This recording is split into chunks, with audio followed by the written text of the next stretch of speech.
saludo para los pregoneros con todo mi corazón.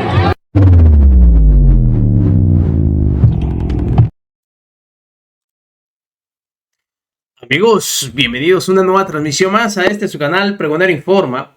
Servidor Irwin Rodríguez, transmitiéndoles desde el día de hoy.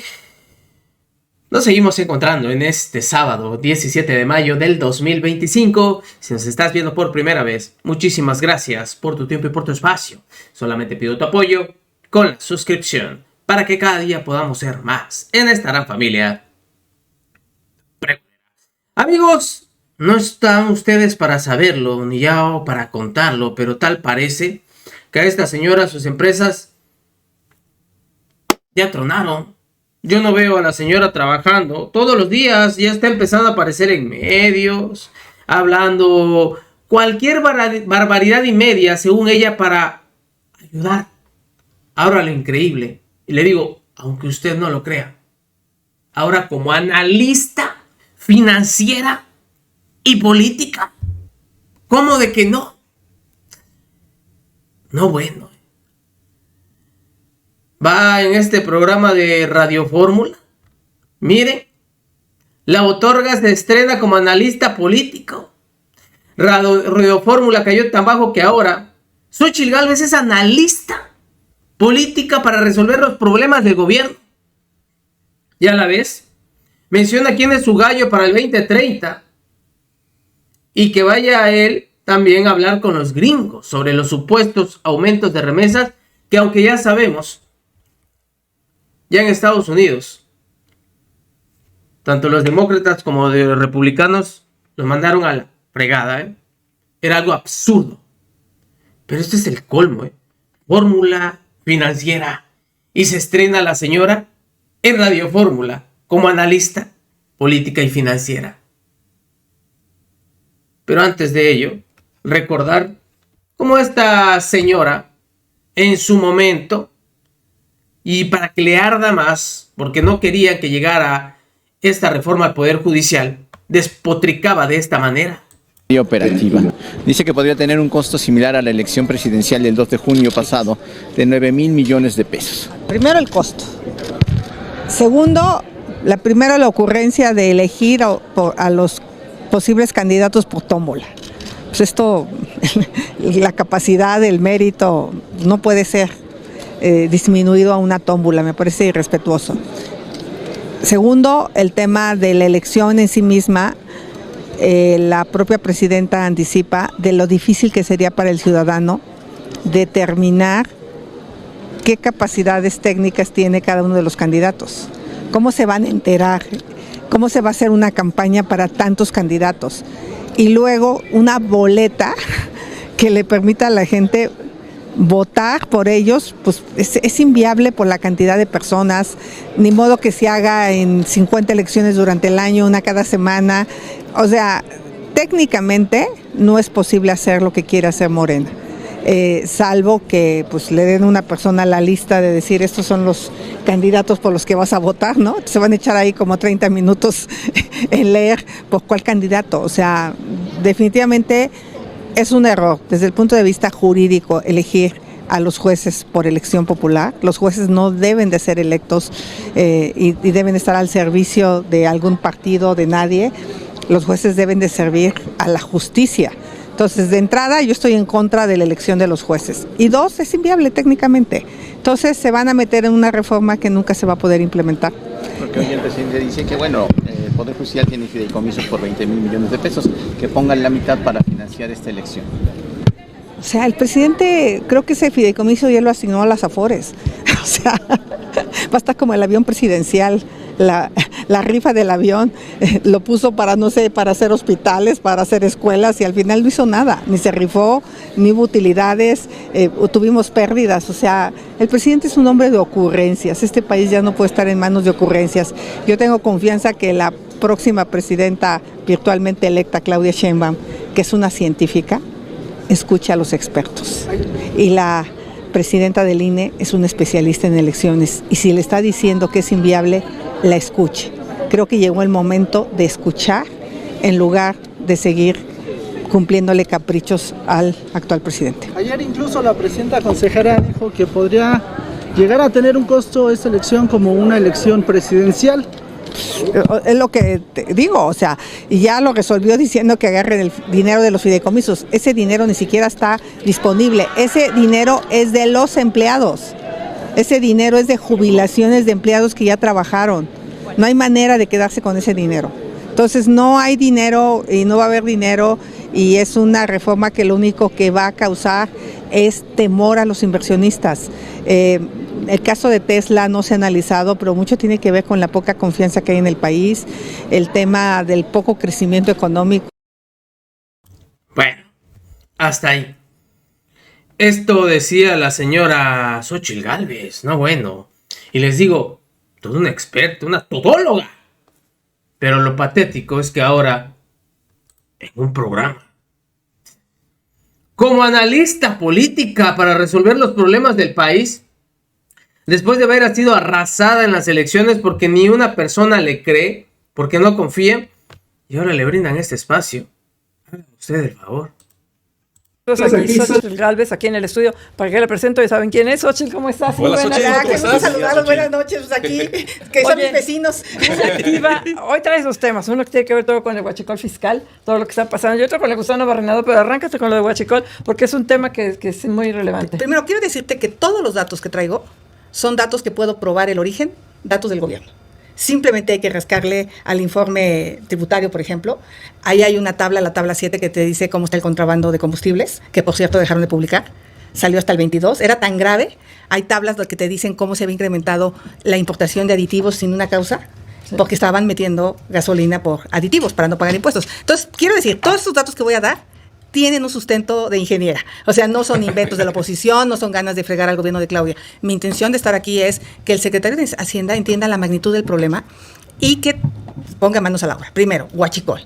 Era lo que todos conocíamos, era el piquete a Pemex. Bueno, en los primeros 3 meses de Claudia Sheinbaum se ha vuelto a incrementar el robo de combustible a Pemex. Ese de Tlaulilpan, el de Puebla, los estados que tienen huachicol, que se mete al mercado del menudeo en la autopista México-Querétaro. El quebranto que tuvo Pemex es de $5,000 millones. Ay. Ese huachicol, los últimos 3 años. Si ya lo multiplicas son $100,000 millones. Y luego viene el huachicol fiscal, que hubo alarmas todas de cómo se cayó la recaudación fiscal en las aduanas marítimas. 58,000 millones de pesos en 2021, pero se cae. Y efectivamente cambian gente en aduanas y ahora se van al terrestre, y por eso entran las pipas. O sea, ese huachicol fiscal representa 150 millones de barriles, datos obtenidos de las páginas de Hacienda, donde hay una que decía robo de combustible, y ahí venía que se robaron 150 millones de barriles. ¿Qué significa en IEPS? 700,000 millones de pesos. Ese es el significado traducido a pesos que ha dejado de recaudar el gobierno. Hay quien lo saca de las exportaciones de Estados Unidos versus las importaciones. Y el tercer concepto es uno ya tremendo, que es el narcohuachicol, que es el robo de petróleo a Pemex, de sus ductos, de sus pozos petroleros. Es más, ya están hasta perforando sus propios pozos estos delincuentes. Se llevan el petróleo, lo hacen pasar como un aceite de residuo, y lo venden en Texas. Y lo venden en Texas. Como el caso que recientemente conocimos y que se hizo muy público. Ahí te interrumpo. Eso representa nada más $3,500 millones, pues, $70,000 millones de pesos. Son cantidades extraordinarias que no pueden pasar inadvertidas por la autoridad, por la Secretaría de Hacienda y Crédito Público, por el gobierno mexicano.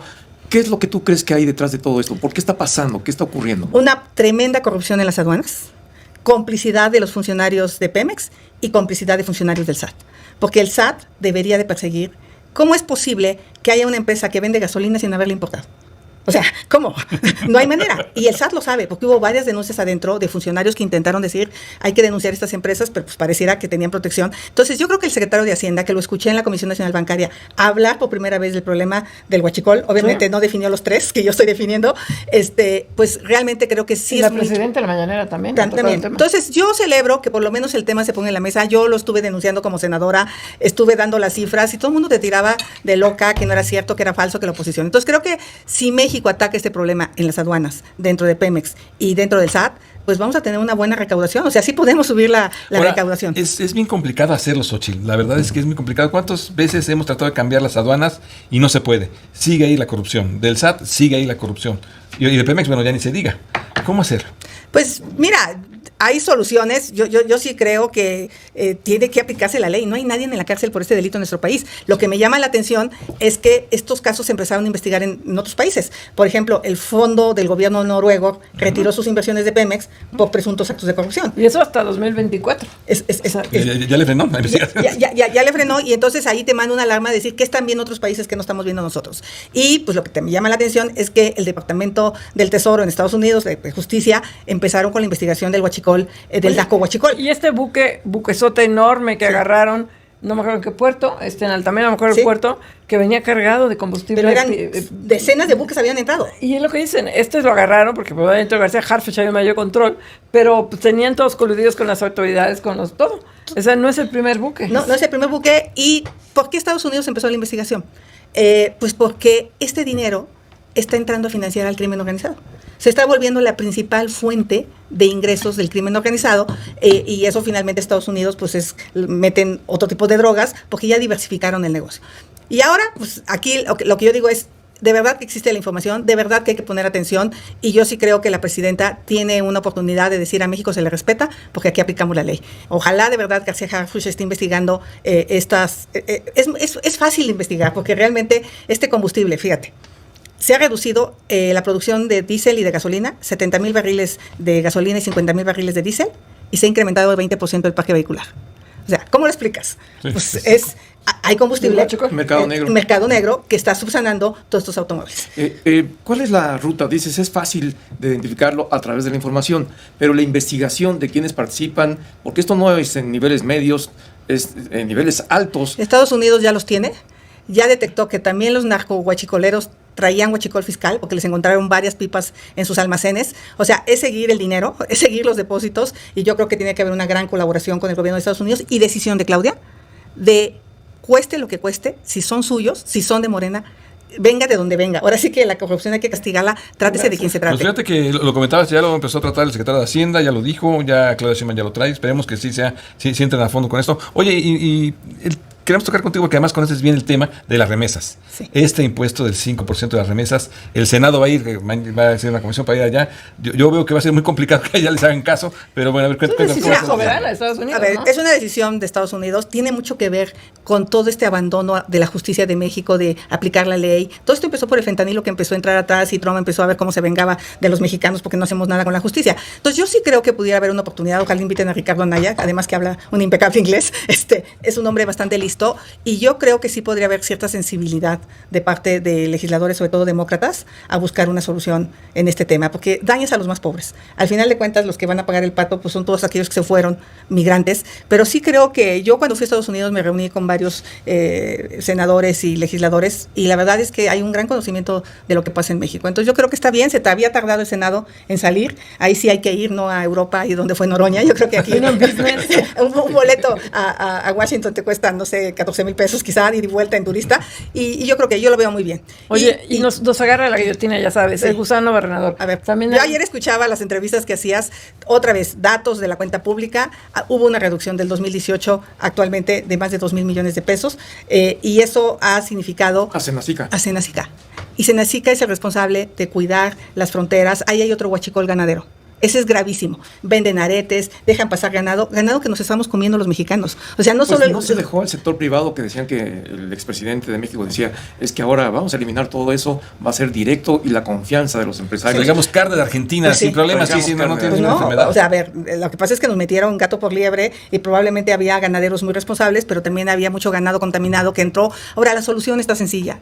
Hay que aplicarse, hay que ponerle recursos, hay que producir la mosca que esterilizada. Es que los gringos no nos dejan. No, a ver, yo creo que lo que están pensando es que Estados Unidos pague la planta, y eso seguramente no van a querer. Hay que poner la planta y hay que pedirle las moscas, pues si a ellos les interesa muchísimo detener el gusano barrenador. Yo creo que el secretario de Agricultura se vio fatal, echándole la culpa a Estados Unidos. Le echó la culpa a Estados Unidos en lugar de decir, vamos a colaborar. Es responsabilidad de México. Oye, ya nos agarró la guillotina. Qué gusto verte. Gracias. Para que nos platiques de estos. Podemos hablar de estos temas, pero todos son datos con un sustento técnico. Muchas gracias. Pepe Yuso, buenas noches. Marica. No bueno, en serio. Vaya desperdicio de programa al escuchar pura babosada de Xóchitl Gálvez, que se dice todóloga. No bueno, ¿cuándo dijo esto en campaña? ¿Cuándo dio unas propuestas de algo? Ya salió también el secretario de Agricultura a callarle el hocico, pero bueno, así es como funciona. Ya que no que se iba a dedicar a sus empresas. Tal parece que esas ya tronaron y anda buscando chamba ahora como analista político. Nos vemos, que sigan pasando un excelente día. Servidor Irwin Rodríguez, transmitiéndoles desde su canal. Recuerden, la información está ahí y depende de todos nosotros el pregonarla. Nos vemos en una siguiente emisión.